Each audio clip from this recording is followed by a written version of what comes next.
In a number of other cities, the Russian air defense system, shooting down aerial targets, has caused the residential houses of its own citizens to catch fire.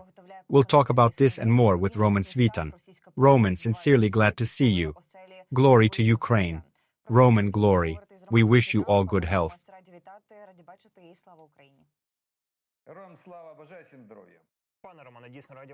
We have a busy info day. Before starting, friends, please like this video to support Roman Svitan's analytics and share where you're watching from, your cities, countries, since our audience is widespread. We also value your opinions on today's topics. Your engagement helps more people see this video.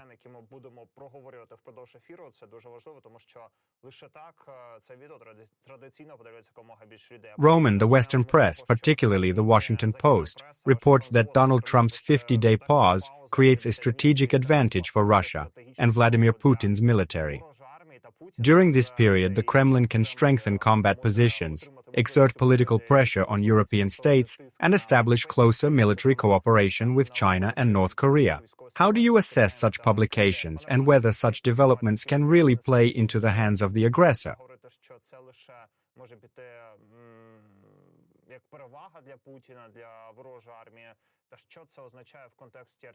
Trump has all too clearly played into Putin's hands.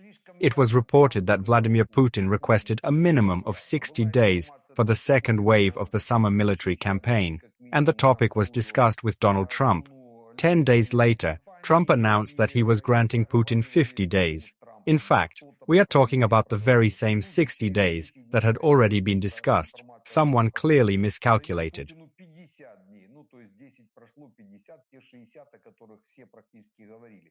Trump has clearly blundered by playing along with Putin. He is creating favorable conditions for the advance of Russian troops into Ukrainian territory. His administration, despite its attempts to maintain the appearance of neutrality, is showing support for the Kremlin. This has not gone unnoticed. Trump's playing on Putin's side is obvious. The question remains open: to what extent he is willing to facilitate further expansion of Russian aggression toward Europe.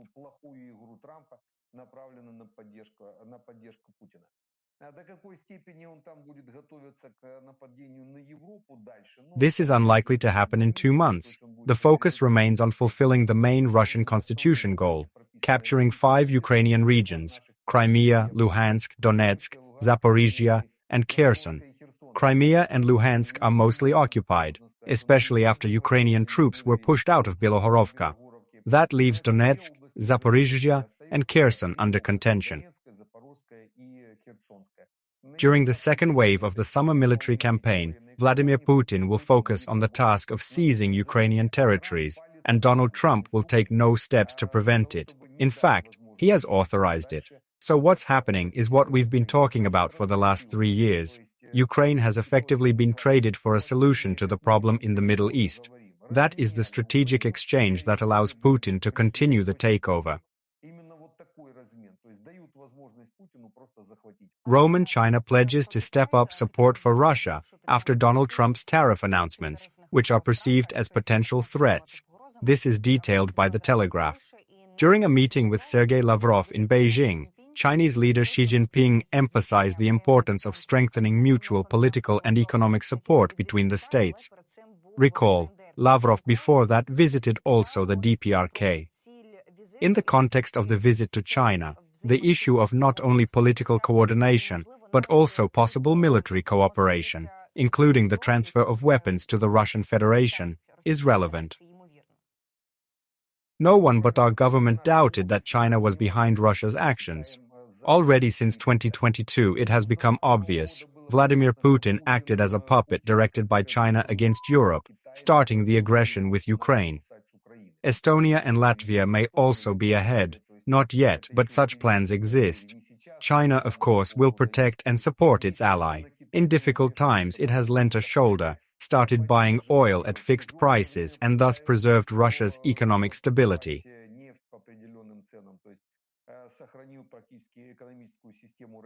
At this stage, China continues to support Russia by supplying drone sub-assemblies and transmitting large shipments of Soviet-style ammunition, along with equipment through North Korea. It also supports North Korean troops and industry. at least for the purpose of supplying the Russian armed forces.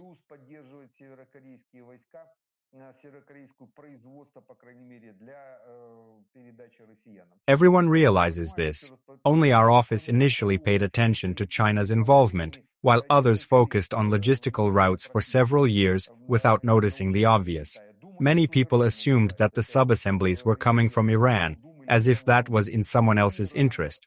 But the supplier is not Iran. Key components come from China. Every day, hundreds of Russian-Chinese drones, such as the Shahid 136 and similar models, are sent to Ukraine. Iran has nothing to do with what is happening. The questions arise with our authorities and key geopolitical players. Everyone knows that China is behind Russia's actions.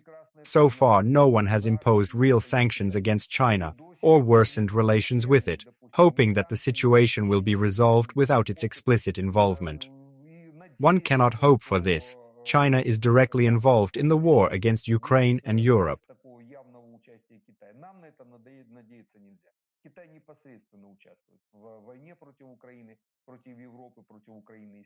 Russia, acting in the interests of China, is behind the killing of Ukrainian citizens and the destruction of infrastructure. All these actions are carried out by Russian hands, but according to the Chinese scenario. North Korea has also joined this alliance, a trinity fully involved in the aggression against Ukraine. These three countries are directly responsible for what is happening and must bear the consequences after our victory. At least on the territory of Ukraine, they must be completely neutralized. We are not going to invade China. We don't need anyone else's. But the North Korean-Chinese-Russian alliance must be destroyed on our territory, and the sooner this happens, the better. We have the necessary mechanisms for this. There are enough personnel, especially among the security forces, if they are properly organized. European-made equipment and ammunition are also available. New arms purchase opportunities are opening, including at least $10 billion in U.S. deliveries by year-end. This matches the usual annual support of about $20 billion, enough for 6 months to continue destroying Russian, Chinese, North Korean forces. Roman, there are positive signals regarding weapons. Ukraine may soon receive new military aid packages from the United States of America and European partners. According to Der Spiegel, NATO countries will promptly transfer American weapons from their stockpiles to Ukraine and will later replenish the arsenals themselves through purchases from the USA.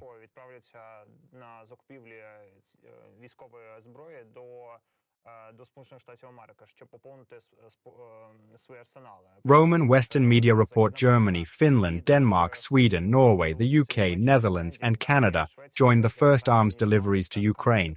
This includes fast transfers of HIMARS, NASAMS, IRIS-T, 155mm artillery, vehicles, ammo, drones, and electronic warfare gear. Analysts say this will strengthen defense and stabilize the front line.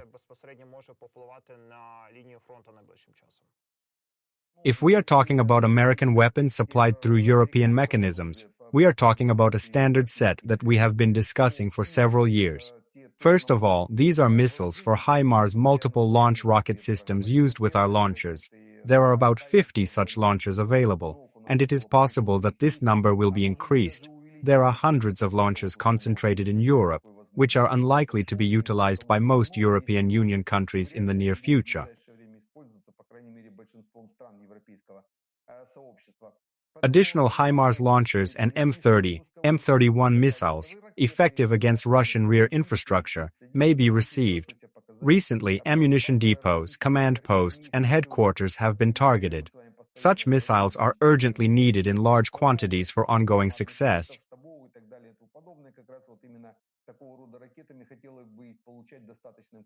This missile has been brought to an effective state and is unaffected by Russian electronic warfare. We are talking about ATACMS missiles for HIMARS systems with ranges of 160 and 300 kilometers. We have a small number of such missiles left, but there are enough of them in the storage facilities of European countries, especially in Germany. If agreement is reached on the issue of restoring the stockpiles, Germany could transfer some of them. Missiles with a 300-kilometer range can strike army rear areas and 5 Russian border regions: Bryansk, Belgorod, Kursk, Voronezh, and Rostov. Targeting will be decided by military command. Delivery of AGM-158 JASSM missiles for F-16s is also possible.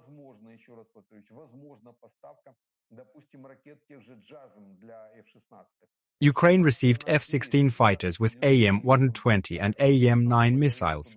With US approval, AGM-158 JASSM cruise missiles from European stockpiles could also be supplied, boosting F-16 combat power. AIM-120 and AIM-9 missiles are also crucial for NASAM's air defense systems.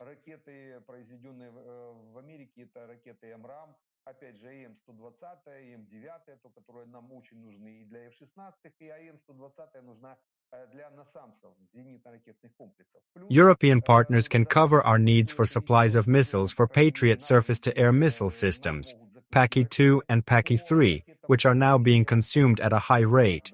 These weapons, given the availability of appropriate launchers, can be used almost immediately, starting from the second day after receipt.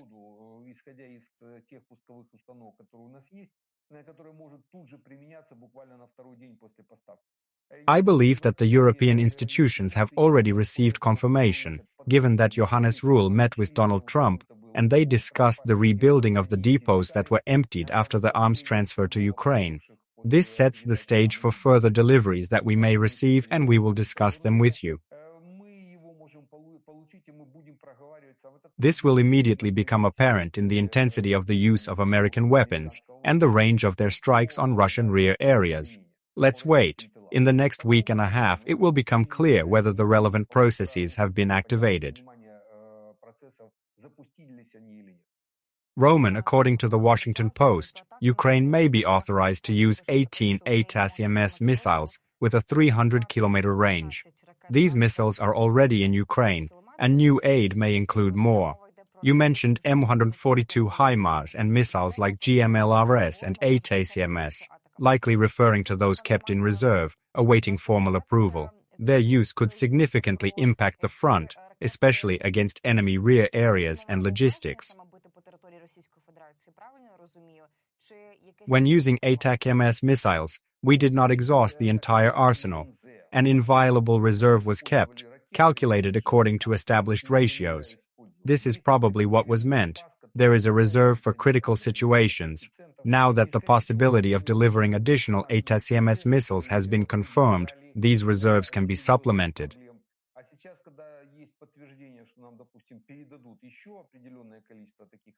We can use an inviolable stockpile that may have 18 ATACMS missiles in it right now.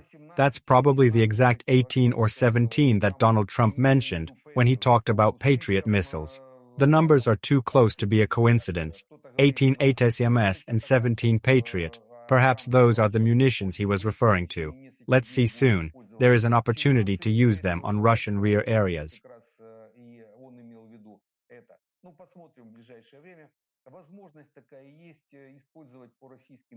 There are two types of ATACMS missiles with ranges of 160 and 300 kilometers. Both are needed. 160 kilometers missiles target inside Russia, while 300-kilometer ones cover 5 border regions and can hit targets in occupied Crimea, including the Kerch Bridge.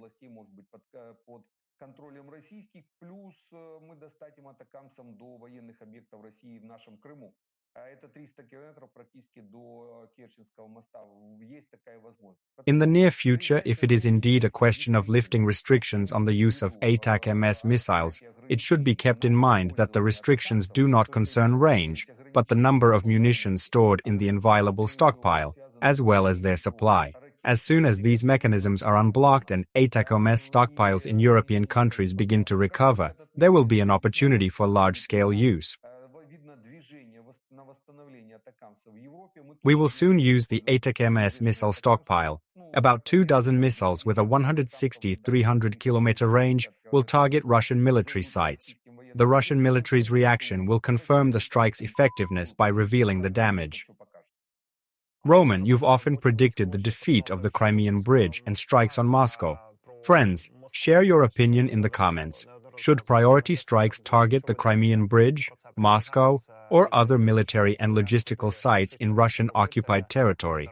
Please like Roman Svitan's analysis to help this video reach more viewers. Напишіть свою думку і традиційно не забудьте окремим лайком підтримати аналітику Романа Світана, бо це важливо для просування цього відео. Roman, you have already mentioned Patriot surface-to-air missile systems. After the statements by US President Donald Trump, there was confusion, which you and I discussed beforehand. You were quite right to point out at that time that we should carefully sort out the details. Now there is information that the transfer of the first Patriot system announced by Trump will take several months. This was confirmed by the German Defense Minister Boris Pistorius. Roman, according to reports from the United States, the issue of the transfer of 2 Patriot surface-to-air missile systems for Ukraine will be resolved within a few days or weeks. At the same time, the Pentagon has not provided a clear transcript of President Donald Trump's words, which stated about the transfer of 17 Patriot. It is still unclear whether they are talking about 17 complexes in full configuration, individual launchers, or the number of missiles to the systems.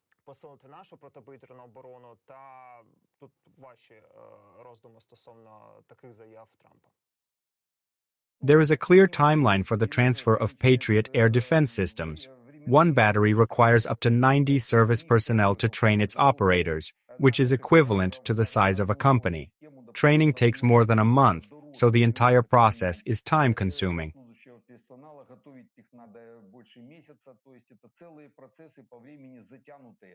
When General David Petraeus talks about the transfer of 1 or 2 batteries of Patriot SAM systems within a few months, it is technically understandable and realistic. Such a delivery is possible. However, Donald Trump's statement about the transfer of 17 Patriot systems within a few days does not stand up to technical criticism. It is physically impossible. It is likely that Trump did not mean Patriot, but another weapon system. Perhaps he misspoke or confused it with ATACMS missiles. Given his age, such confusion is understandable. Donald Trump was probably referring to the delivery of 1 or 2 batteries of Patriot SAMs, which is technically feasible. If we take into account the number of launchers, there could be about 24 of them, 10 in one battery and 10 in another. Perhaps this statement was taken out of context, fixed at the level of associations and uttered by him without clarification.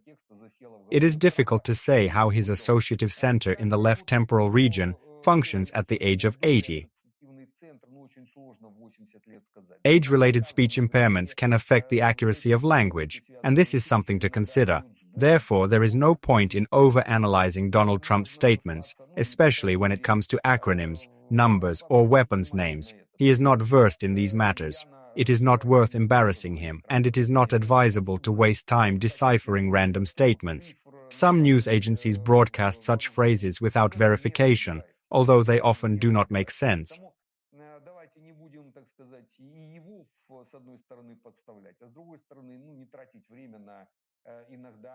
расшифровку бреда, и, в качестве бреда, по крайней мере, такого рода информацию, которую дают некоторые информационные агентства, иногда она исходит из уст Трампа, и тогда уже она даже на голову не налазит. Пане Романе, от ми з вами поговорили і про ATACMS, і про JASSM, і про Patriot. Roman, we've covered ATACMS, MQ-9 Reapers, and Patriots. Today, Tomahawks. Ukraine hasn't received them yet, but talks are rising. Germany plans to buy long-range Typhoon systems, ground Mk-41 launchers for Tomahawks with 2,500-plus kilometer range. According to German Defense Minister Boris Pistorius, Typhoon systems can launch Tomahawk missiles with a range over 2,500 kilometers. Typhoon is the land-based version of the Mk-41 launcher, previously used on U.S. Navy ships. Germany's purchase is now discussed as the U.S. agrees to supply weapons to NATO countries, which may transfer them to Ukraine. Roman, the possible transfer of Tomahawk missiles has been mentioned. Current reports suggest Ukraine may soon receive them, becoming a major pressure factor on Putin from the Trump administration. With a range over 2,500 kilometers, these missiles could change the strategic situation by striking critical targets far beyond the front line. The Tomahawk cruise missile, with a range of up to 2,000 kilometers, can reach targets in the Urals from Ukraine, such as Ural-Vagontsavad. Mass-produced and widely available, Tomahawks could significantly boost Ukraine's capabilities by targeting Russia's defense industry. Могут усилить нашу армию и возможности давления на российскую, в том числе военную экономику, непосредственно уничтожая российские военные заводы. These are not drones with limited impact. Cruise missiles are capable of destroying large military plants with enough hits. The issue, however, is the specifics of their use. The Tomahawk missile is primarily a naval weapon system, launched from submarines via torpedo tubes or vertical launchers.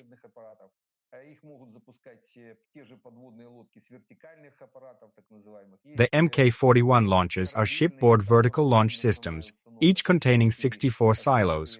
The same units can be deployed on land. Dismantled from ships, they are placed on concrete bases and retain their configuration. Similar land-based complexes are now deployed in Romania and Poland. On November 13th last year, the new launch site was inaugurated in Brzezdikovo. The ribbon was officially cut. Mk-41 launchers mainly fire SM-3 interceptors with ranges up to 2,500 kilometers and altitudes of 1,500 kilometers. But when loaded with Tomahawks, they can also launch cruise missiles from submarines, ships, or land-based platforms.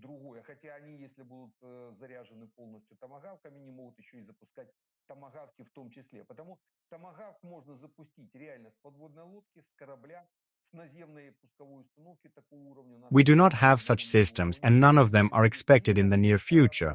A possible option is a ground-based mobile launcher, which was developed quite recently, about a year ago, at the request of the Pentagon. We are talking about the Typhoon system, designed to launch Tomahawk cruise missiles and SM-6 anti-aircraft guided missiles. The SM-6 missile belongs to anti-aircraft missile systems and has a range of up to 300 kilometers. Obtaining SM-6 missiles would be a significant enhancement of defensive capabilities. No Russian aircraft, including the Su-34, would be able to get close to the launch points, especially if there is a threat of KAB-guided bombs.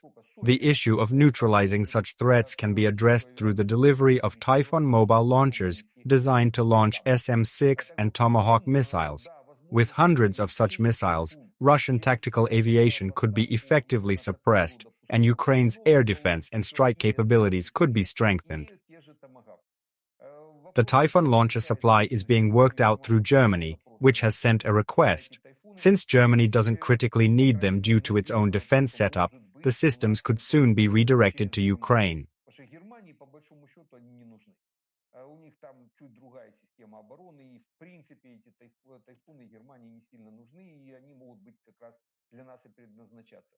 F-16s can theoretically carry Tomahawks, but those sent to Ukraine aren't adapted for them.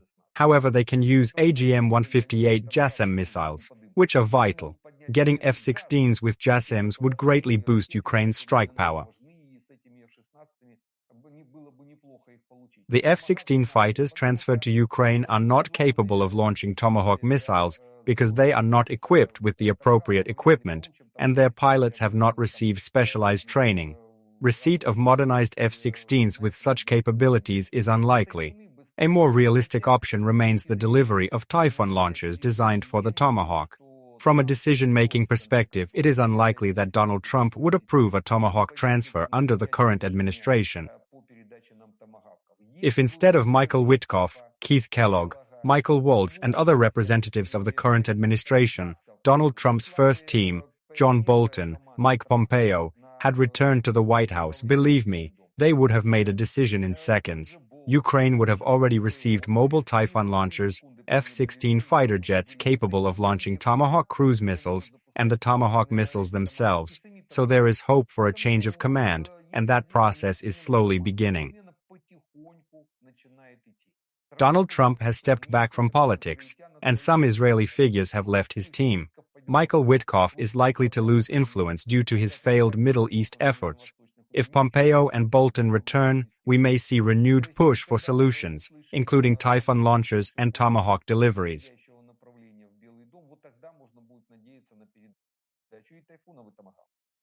Roman, in conclusion, we should like to mention the latest events unfolding on the territory of the temporarily occupied Russian Federation. It is known that in the town of Yelets, Lipetsk region, Smoke was recorded in the vicinity of an important military facility after a drone attack. There was also information about drone strikes on Voronezh. Interestingly, lightning struck over the Ostankino TV tower in Moscow, according to eyewitness reports, which became a symbolic backdrop for all the events. Roman, how would you characterize the wave of drone attacks on Russia? What particularly surprised you? What information do you know so far? And do you have any data on the consequences for the occupation forces? The lightning strike on Ostankino was seen by some as a sign against Alina Kabaeva and other anti-Ukrainian voices. Ukrainian drone attacks on Russian military sites continue, but most drones are intercepted, and those that hit rarely cause serious damage.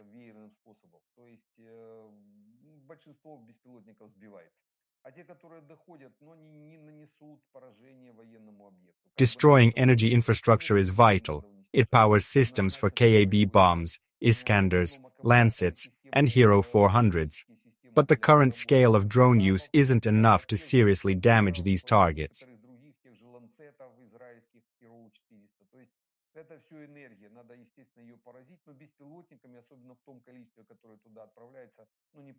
Even a large number of drones targeting a military plant, especially one with deep underground architecture, will not cause serious damage. It is possible to see smoke and individual columns of smoke, which plays a role in informational support of the operation and can be used in analytics. However, only a missile with a concrete piercing warhead can really destroy such an object. The same Taurus missile, the same JASSM, if given to Ukraine, not to mention Tomahawk cruise missiles, will allow them to accomplish tasks that are beyond the reach of drones.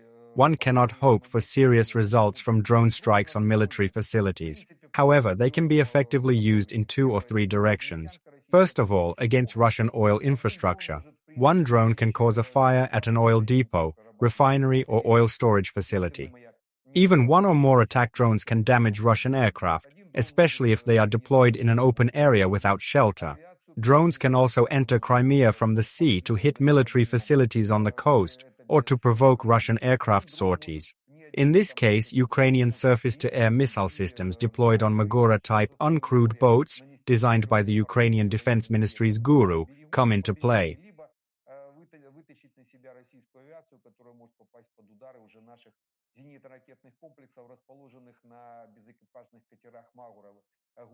Using drones strategically can defeat the Russian armed forces. In contrast, recent fan strikes lack clear military impact.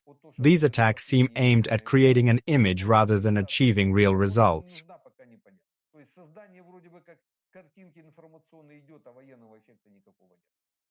Thank you for your analysis and clear position. Roman Svitan, military instructor and reserve colonel of the Ukrainian Armed Forces, comments daily on key issues. Vladyslav Solovyov and Olga Bilan were on air. Like, comment, and subscribe. Your feedback matters. See you live on Channel 24.